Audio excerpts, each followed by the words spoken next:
Hey everyone, welcome. I'm Naomi, and today I want to share something kind of special with you.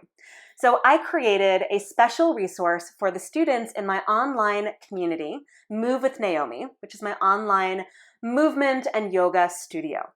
Now, all month this month, I am teaching crow pose because every month we pick a pose and I teach lots of different classes that either build toward that pose or use that particular pose as inspiration.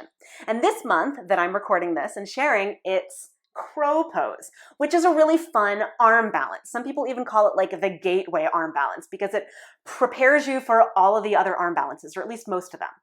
But not everybody in my online community can bear weight on their hands, right? Some people have wrist issues, some people have shoulder issues, some people just don't like putting as much weight on their hands.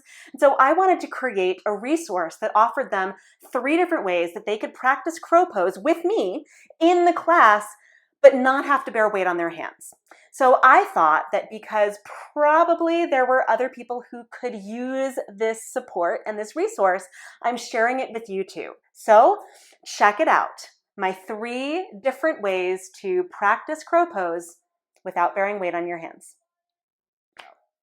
Okay, now the first one that we're going to do is supine. It's crow pose on your back. And I really like this one because it's really great for working your core muscles and really great for working your hips without really,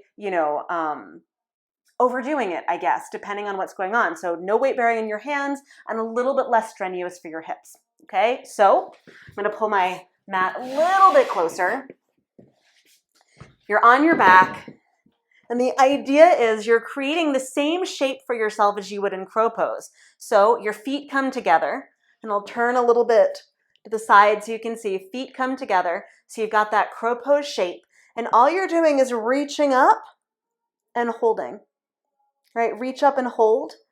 And then you could lower down and even take your arms overhead or your palms to your chest so your feet could tap down, and then you could reach up again, right? Feet tap down, reach up again. Feet tap down, reach up again. And so it's a little bit less strenuous on your hip flexors, just in that you're not really squeezing them too tightly against your inner thighs, but it is still work for your hip flexors because crow pose ultimately has a lot of hip flexor action and adductor action going on. Okay, so you can do this supine crow either static with your head down, a little bit more active with your head up, or really dynamic movement, tapping your feet down and lifting up. Remember, inside edges of your feet stay together, knees are apart. Okay, so that's one. Okay, another one is a seated version that can either be done static or dynamic. Okay, so it's the same idea. Inside edges of your feet come together, so you sort of look like you're doing Baddha Konasana, only with your knees higher up. Okay, squeeze your knees toward one another and reach forward. Now, as you reach forward, you can actually bring your elbows toward your shins and your palms forward. So it looks like a seated crow. Okay, now this one is very compact. You might not be able to get your elbows to your forearms, which is fine. You could also, and I'm going to grab a block. Now I'm running off screen just to grab this, but it sort of occurred to me while I was doing this that this might work, but you could also grab a block or something else like a block and just reach it forward and hold. So you've got that extra weight pulling you forward because sometimes that helps, right? So you could do that. You could also make it a little bit more active. And the active piece of it would be legs start stretched out, feet touching as much as you can, knees apart. So just showing you as best I can from different angles and different sides. So legs are as far as they can be, knees bent, turned out, and then you slide in, squeeze your inner feet and your thighs toward one another, and then you stretch back out. So it'd be knees apart, feet go apart, slide in, so your knees are bent, squeeze your knees, slide back out. Okay, again, feet go apart, knees are bent, slide in, squeeze your knees, stretch back out. Okay, another one, just so you can see and feel. Slide in, squeeze your knees, stretch back out. Okay, so that's another one that you can have as more of a static or active and dynamic, okay? That sort of replicates the action of really strong inner thigh work while also getting the shape and framework of crow pose, okay? Now, here's one that you can do on a chair, and this is a very low chair because I couldn't find my folding chair, but I want to show you on this chair, and you will be able to replicate it. It'll be fine. Okay, this one's just low, but it's the same thing. So here's the idea, right? Sitting on a chair, and I'm going to turn so you can see from the front too.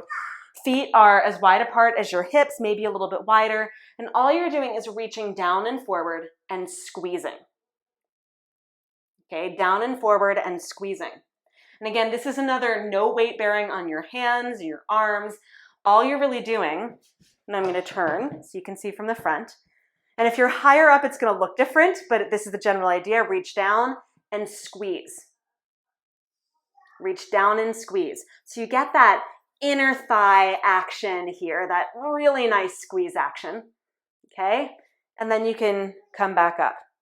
You can lower down, squeeze, and you can see, like, that's why this is kind of ridiculous. If you have like a kiddie chair like I do, and you can go this far forward, that's great. Your fingertips can get to the ground. It's a nice way of doing it, but ultimately, like, you're going to be higher up, and that's fine.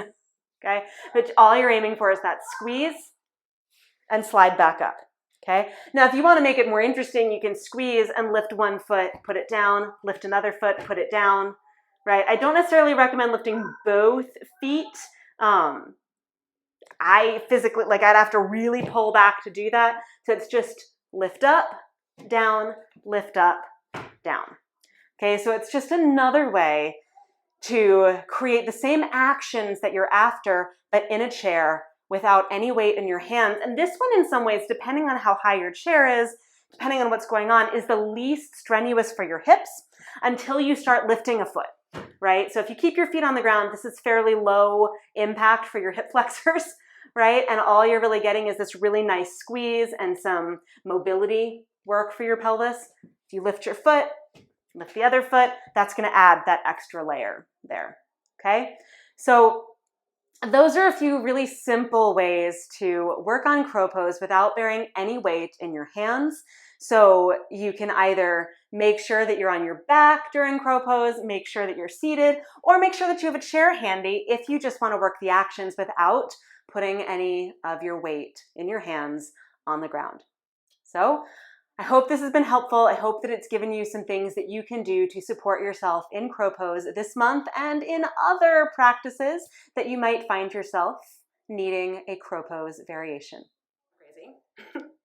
So what did you think of those 3 different ways to practice crow pose? What I hope that it gives you is options. I think a lot of times when we take yoga classes or movement classes and we can't do something, we feel like, oh, what do I do if I can't do this pose? Or, do I really belong here? Or is this appropriate for me? And the truth is that yes, when you can't do something, it's just an opportunity to learn. So whether you have an injury or whether you're building strength, these particular variations are really fantastic ways to give you the opportunity to keep working on the actions, working on the fundamental actions of crow pose without creating more stress in your body, and instead actually giving you the opportunity to build strength until you're ready to bear weight in your hands, until your wrists are ready, until your upper body is ready, until your shoulders are ready, until you're emotionally ready, because sometimes crow pose can be a scary pose, right? So having these options hopefully gives you more opportunity to feel like you belong and to feel like you are in the right place every single time you get on your mat.